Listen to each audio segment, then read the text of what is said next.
Hello. So for today's video nga pala ay kumuha ako nitong aloe vera. Ayan. Aloe vera kinuha ko dyan sa likod ng bahay. Ayan.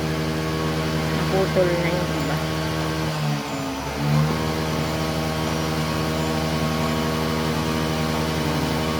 At ito, may aloe vera din dito. Ito nga pala ay yung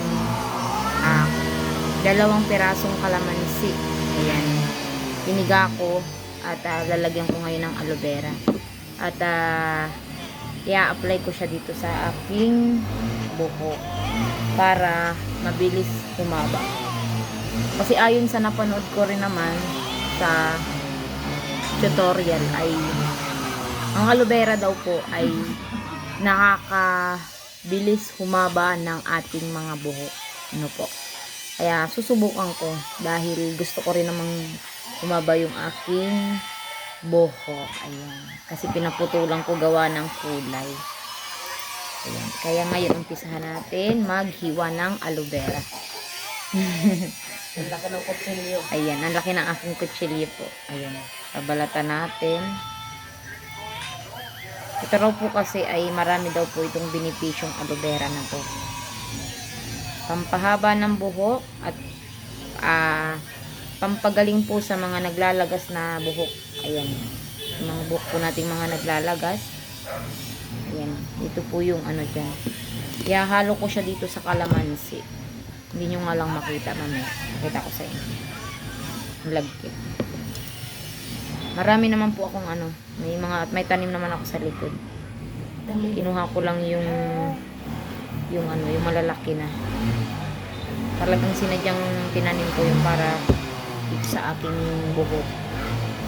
Kasi maigi rin naman yung ganito. Diba?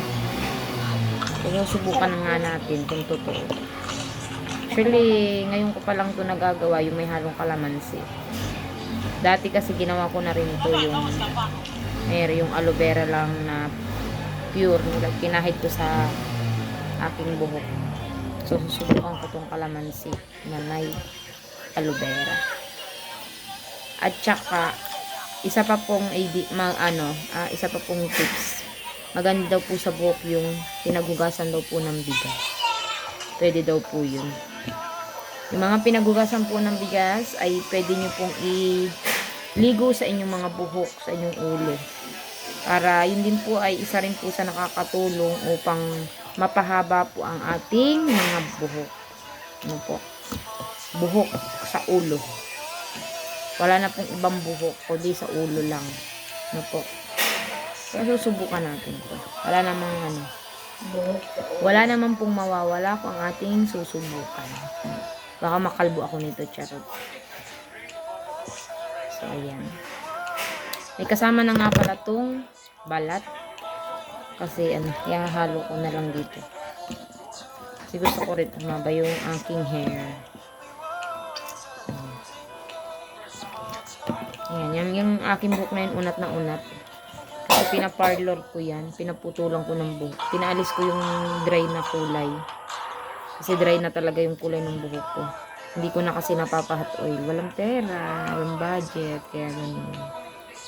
Kaya nung nagka-budget, pinaputulan na. Kaso, gusto ko ulit pakulayan. Yung highlights naman. Harap ako sa salamin. Yung ganyan. So, ito, umpisahan ko. Sinama ko na rin yung balat, mga kapatid.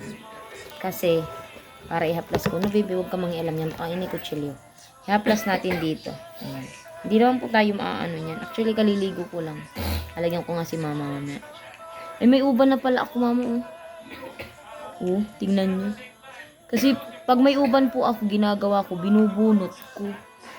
Ay, baka ako yung mabilis magkauban. Kasi yung mama ko, ang bata pa, ubanin na. Hindi, ma.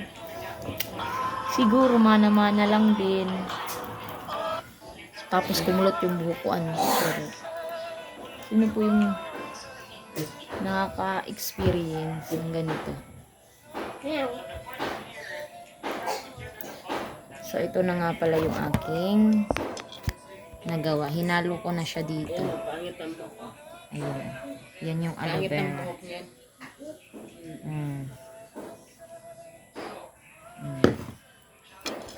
So, yun.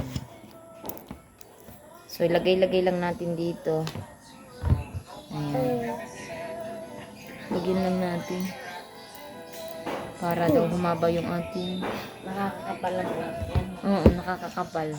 Tsaka, nakakahaba daw ito ng... Lalagyan lang natin yung mga puno. Puno-puno ba?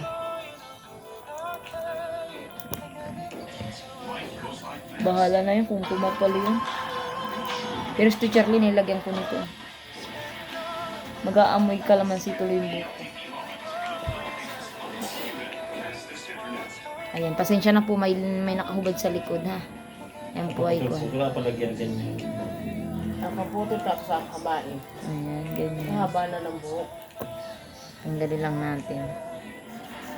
Parang ano to ah. Matumbas ini nga. Tanggal ang kuto kung may kuto po kayo. Ikaw pong bata ka. Kung may kuto kayo, alis. Alis ang kuto po ninyo. So, yun lang po. Bye-bye na po.